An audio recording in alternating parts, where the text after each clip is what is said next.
बोले सो निर्भय ऋषि ठाकुर दास महाराज की। परम सत्कारयोग गुरु रूप साध संगत जी, जन्म मरण दोहु में नाही, जन परोपकारी आए, जी दान दे भगति लायन, हर सिम लैन मिलाए। महान महापुरुष संत बाबा ऋषि ठाकुर दास महाराज जी, जिन्हां दी याद विच आप जी बैठे हो, ये उन्हां दा तप स्थान है।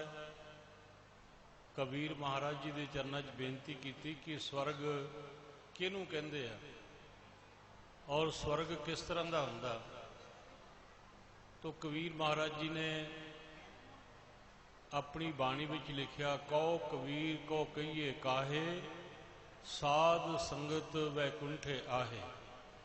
जिस तरह आप जी भिन्नी रैनड़िए चमकन तारे, जागे संत जना मेरे राम प्यारे, राम प्यारे सदा जागे। तो आप जी महापुरुषों की याद विच जाग रहे हो, अपना कीमती समा त्याग के महापुरुषों के चरणों में आके बैठे हो। आप जी ने बहुत विस्तार दे नाल जो हुणे हुण ढाडी जथा आप जी नूं बड़ा इतिहास सुना के गया, और सारे इतिहास दे विचों किते आपां एक गल समझ लईए ते साडे जीवन का जो मनोरथ है वह पूरा हो जाता। तो महापुरुषों के पवित्र स्थान पर आके आप जी ने हाज़री भरी आ, और मैं दर्शन करके आया जिथे महाराज जी के स्वरूप स्थापित किए गए हैं, जिथे सारिया संगत नतमस्तक होंदियां। अज उस स्थान ते स्वर्ण की पालकी, सोने की पालकी दे विच महाराज नूं बिठाया गया, और कितना सुंदर स्थान और कितना सुंदर वो स्थान चंगा सारिया संगतां दर्शन कर रही हैं। उन्हां महापुरुषों का ये तप है जिन्हां ने तप किया, सिमरन किया, बंदगी की। इत्थे उन्हां दा जीवन भी है जिन्हां दे संस्कार करने वास्ते बालन नहीं मिलता, बालन भी नहीं मिलता संस्कार करने वास्ते। तो वो भी इंसान है जिहड़े 77 साल हो गए, 77 साल हो गए। तो उस तरह महसूस हो रहा कि महाराज जी विराजमान है। यूं तो लाखों हंसी हमने देखे, सतगुरु तेरे जैसा कोई नहीं है। चांद में दाग देखा है हमने, मेरे सतगुरु के चेहरे पे धब्बा नहीं है। सो ऐसे सतगुरु हुए, ऐसे सतगुरु साडे जिन्हां ने इस स्थान नूं बैकुंठ बनाया। तो मैं ज़्यादा देर, क्योंकि साडे विच कलाकार आए हुए आ, बच्चे सारे कला नूं ही देखते आ। कला जो उहनूं कहंदे जिहड़ा मन नूं जोड़ देवे। अजकल मन जिहड़ा है ये बड़ा भटकिया होया। मैं देख रहा सी बहुत संगत दूर तक खिलरी हुई है, पर थोड़े जे पंडाल च बैठे। जे आप सारे ही पंडाल दे विच बैठे होइए, रस लै रहीए बाणी का, तो कितना आनंद आवेगा। तो तुसी बड़े भागां वाले आ जिहड़े गुरु महाराज के चरणों दे विच आप जी बैठ के विचारा और समा अपना जो है, महाराज कहते कि एक किनका जे जी वसावे ताकि महिमा गनी ना आवे। ऋषि महाराज जी दे उन्हां दे ही वर्गे, उन्हां जैसे ही एक महापुरुष भिक्षा लैके नगर दे विचों जिस वेले बाहर आए तो एक वृक्ष के थल्ले बैठ गए। संत ऋषि ठाकुर जी जैसे संत महापुरुष नगर दे विचों भिक्षा लैके आए, रोटी लैके आए। तो जिस वेले नगर तो बाहर आए तो एक वृक्ष के थल्ले बैठ गए, और जिस वेले वो बैठे थोड़ी देर हुई तो एक बहुत ਉਹਦਾ ਸਰੀਰ ਬੜਾ ਕਮਜ਼ੋਰ और बड़े पैर टिका के बड़े धीरज दे नाल बड़ी हौली हौली वो चल रहा, ਉਹਦੇ ਕੰਧਿਆਂ ਦੇ ਉੱਤੇ ਕੁਹਾੜੀ ਆ और सिर ਦੇ ਉੱਪਰ ਲੱਕੜਾਂ जंगल ਦੇ ਵਿੱਚੋਂ ਸੁੱਕੀਆਂ ਇਕੱਠੀਆਂ ਕਰਕੇ ਲੈ ਕੇ आ ਰਿਹਾ ਤੇ ਮਹਾਪੁਰਸ਼ਾਂ ਦੀ ਨਜ਼ਰ ਪੈ ਗਈ। ਮਹਾਰਾਜ ਕਹਿੰਦੇ गुरु नानक जिन सुनिया पेखिया से फिर गरवास न परिया रे। जिन्हां वाल महापुरुषों ने नज़र भर के देख लिया ना, नज़र भर के देख, नजरे रहमत से जिधर नानक की इशारा कर दिया, जर्रे से सूरज बना कतरे से दरिया कर दिया। तो जिस वेले महापुरुषों ने नज़र भर के देखा ना, गुरबाणी दे विच आउंदा शब्द जो मांगे ठाकर अपने ते सोई सोई देवै, नानक दास मुख ते जो बोले इहां उहां सच होवे। चतुर्दिशा कीनो वल अपना। एक पंक्ति होती महाराज, कृपा की टाक अवलोकन कीनो। कृपा की टाक, टाक नाम तकना, कृपा दे नाल नज़रां भर के जिन्हों महापुरुष देख लेंदे है ना, कृपा की टाक अवलोकन कीनो। जिन्हां वल नज़रां भर के महापुरुष देख लेंदे है ना, तो फिर वो महापुरुष वो अपना ही बना लेंदे, ਉਹਨੂੰ ਆਪਣਾ ਹੀ ਬਣਾ ਲੈਂਦੇ ਆ, ਉਹਨਾਂ ਦਾ ਉਹ ਬਣ ਜਾਂਦਾ ਜਿਨ੍ਹਾਂ ਨੂੰ ਨਜ਼ਰਾਂ ਭਰ ਕੇ ਕਿਰਪਾ ਕੀ ਟਾਕ ਅਵਲੋਕਨ ਕੀਨੋ दास का दुख विदारियो। तो जिस वे महापुरुषों ने उस बजुर्ग वाल नज़रां भर के देखा तो उन भी देखा कि महापुरुषों ने मैनू तक्या, मैनू देखा, तो महापुरुषों ने उन्होंने इशारा किया कि इधर आओ मेरे को। जिस वेले जिहदे कंधियां ते कुहाड़ी रखी हुई है और सीस दे उपर लकड़ां सुक्कियां, तो महापुरुषों के चरणों के कोल उन्होंने अपनियां लकड़ां उतार के रख दित्तियां और कुहाड़ा भी रख दिता। तो महापुरुषों के चरणों च नमस्कार की तो महापुरुष कहन लगे कि भगत जी तुसी कित्थों आए हो? कहन लगे महाराज मैं लकड़ां लैके आया। ये की करनियां लकड़ां? कहंदे मैं बाजार बेच के ते अपना गुजारा करदा, मैं बहुत गरीब हाँ, तो मैं ये जंगल दे विचों सुक्कियां लकड़ां लिया के बाजार विच बेच के तो फिर मैं रोटी खांदा ते अपने परिवार नूं पालदा। तो रामायण दे विच छोटी जी एक पंक्ति लिखी उन्होंने, एक संत हृदय नवनीत समाना। जिहड़े संत हुंदे ना महापुरुष, उन्हां दा हिरदा मक्खन की तरह हुंदा। जिद्दां मक्खन पिघल जाता ना, मक्खन नूं जे अग्नि मिल जाए तो वह पिघल जाता, तो महापुरुषों के अंदर किते प्यार आ जाए तो उन्होंने हिरदा पिघल जाता, वो प्यार दे नाल पिघलदा। किरपा की टाक, जदों दयालता हुंदी है, जदों किरपा हुंदी है तो उन्होंने हिरदा भी कोमल हुंदा मक्खन की तरह, वो भी पिघल जाता। तो जिस वेले महापुरुषों ने देखा उसकी गरीबी वाल, तो दारद देख सबको हसे ऐसी दिशा हमारी। गुरु रविदास महाराज जी अपनी बाणी च लिखते हैं कि दारद देख सबको हसे, गरीबी वाल देख के लोग सारे मजाक करते हैं। दारद देख सबको हसे ऐसी दिशा हमारी, ये दिशा देख के लोग हसते हैं, मजाक करते हैं, गरीबों उपर मजाक करते हैं, कमजोरों उपर मजाक करते हैं। तो महाराज कहते जे उन्होंने ते कृपा हो जाए महापुरुषों की, तो अष्ट दशा सिद्ध कर तले सब कृपा तुम्हारी। जे महापुरुषों की कृपा हो जाए तो अष्ट 9 निधा 18 सिद्धा ठाकर कर तल धरिया, ठाकर कर तल धरिया। ठाकर ने आ साडे ठाकर जी महाराज, इन्होंने अपनी हथ की तली के उपर 9 निधा 18 सिद्धा तली के उपर रखिया हुई कि कोई सेवादार अरदास करे, बेनती करे तो उस वेले मैनू कितों लियाउणियां ना पैण, मैं उदों ही उसकी झोली भर देवां। 9 निधा 18 सिद्धा ठाकर कर तल धरिया। तल नाम तली दा उत्ते रखिया होया पदार्थ 9 निधा 18 सिद्धा कि सेवक जदों अरदास करे ਜਦੋਂ ਬੇਨਤੀ ਕਰੇ ਉਹਨੂੰ ਉਸੇ ਵੇਲੇ ਉਹਦੀ ਝੋਲੀ ਭਰ ਦਿੱਤੀ ਜਾਵੇ। ਇਦਾਂ ਦੇ ਮਹਾਪੁਰਸ਼ ਜਿਸ ਵੇਲੇ ਉਹਨਾਂ ਨੇ ਉਸ ਬਜ਼ੁਰਗ ਨੂੰ ਦੇਖਿਆ तो देख के महापुरुषों का हिरदा जो कोमल है, उन्होंने कहा बेटा तुसी लंगर छकिया? कहने लगे नहीं महाराज। तो महापुरुषों ने अपनी झोली दे विचों उस बजुर्ग नूं लंगर छकाया।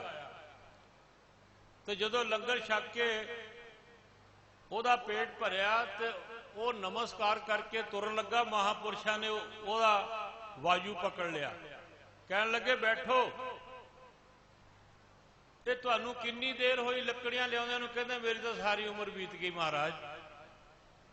तो महापुरुष कहने लगे एक कुहाड़ी हुण छड्ड दे, कही लैके आ।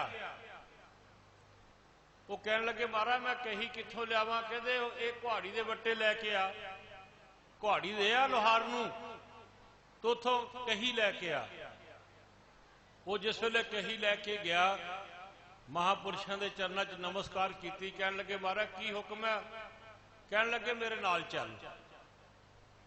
जिस वेले वो जंगल वाल नूं गए तो उन्होंने इशारा किया, कहने लगे बेटा इथों पटना शुरू कर। जिस वेले पटना शुरू किया तो लोहे की खान उस स्थान तो निकली। कहने लगे बेटा तेरे लिए आ, हुण तू लकड़ियां नहीं लियाउणियां, ये लोहा बेच के बाजार दे विच पैसा कमाउणा ते अपना वधिया रोटी खानी है, ये तेरे वास्ते रब ने बना दिता। तो बड़ा खुश होया। वो हर रोज थोड़ा जिहा लोहा विचों चुकदा बाजार लै जांदा, बेच लैंदा। उहदे नाल जिस वेले बेचदियां कितना टाइम बीत गया तो पैसे काफ़ी जमा हो गए, तो उसने एक गड्ढा तैयार कर लिया तो फिर उहदे विच लियाउणा शुरू कर दिता। फिर होर पैसे आ गए, होर पदार्थ बनाने शुरू कर दिते। तो किते जिस वेले उहदे कच्चे तो पक्के मकान हो गए तो महापुरुष फिर मिल गए उन्होंने। महापुरुष मिले तो नमस्कार की, उन्होंने चरणों से कहने लगे महाराज तुहाडी किरपा दे नाल अज ये मेरी गरीबी दूर हुई आ, ते तुहाडी किरपा दे नाल, तुहाडी आशीर्वाद दे नाल तुसी किरपा की तदी मेरी गरीबी दूर हुई। तो महापुरुष कहने लगे हुण तेरे कोल की आ? कहने लगे महाराज आ रथ भरिया होया, गड्ढा भरिया होया लोहे का। कहने लगे जल्दी छड्ड के आ, कही नाल लैके आई। उन्होंने फिर वो लोहा बेच के जिस वेले महापुरुषों को वापस गए, कहने लगे महाराज की हुक्म है? कहने लगे मेरे मगर मगर आ जा। वो मगर मगर तुरया गया, जंगल दे विच चले गए। कहने लगे इथों पटना शुरू कर। पित्तल दी खान निकली। जिस वेले पित्तल दी खान निकली वो बेचना शुरू किया। होर माया वध गई, होर पदार्थ। महाराज कहंदे त्रै काल द्रव दुख में उपाय रक्ष अंत में, निदान है वरोध को सुमात तात जंत में, अलंकृति समष्ट भी शुभ शुभ नकेत भी तथापि त्याग श्रेष्ठ है। कहने लगे जे माया इकट्ठी हो जाए ना, कीचे नेक नामी जो देवे खुदाए, जो दिसे जमी पर सहोसी फनाए, दाइम बदौलत कशे बेसमार, न रहेंगे करोड़ी न रहेंगे हजार, दमड़ा किसी का जो खर्चे और खाए, देवे दिलावे रजावे खुदाए, होता ना राखे अकेला ना खाए, तहकीक दिलदानी वही पे सजाए, न कीजिए तवाज़ा न कीजिए गमान, न रहसी ये दुनिया न रहसी दीवान, हस्सी व घोड़े व लश्कर हजार, होवेंगे घर किछ लागे ना बार, दुनिया का दीवाना कहे मुल्क मेरा, आई मौत सिर पर ना तेरा ना मेरा। क्या लेकर तूने जन्म लिया है? क्या लेकर तूने जन्म लिया है? क्या लेकर तू जाएगा?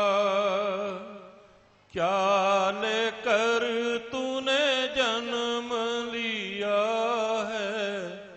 क्या लेकर तू जाएगा? मुट्ठी बांधे जन्म लिया है, मुट्ठी बांधे जन्म लिया है, हाथ पसारे जाहेगा। क्या लेकर तूने जन्म लिया है, क्या लेकर तू जाहेगा। मुट्ठी बांधे जन्म लिया है, मुट्ठी बांधे जन्म लिया है। हाथ पसारे जाहेगा। क्या लेकर तूने जन्म लिया है। ये तन है कागज की पुड़िया, बूंद पड़े गल जाएगा। ये तन है कागज की पुड़िया, बूंद पड़े गल जाएगा। कहत कबीर सुनो रे संतो, कहत कबीर सुनो रे संतो। नाम बिना पछताएगा। क्या लेकर तूने जन्म लिया है, क्या लेकर तू जाएगा।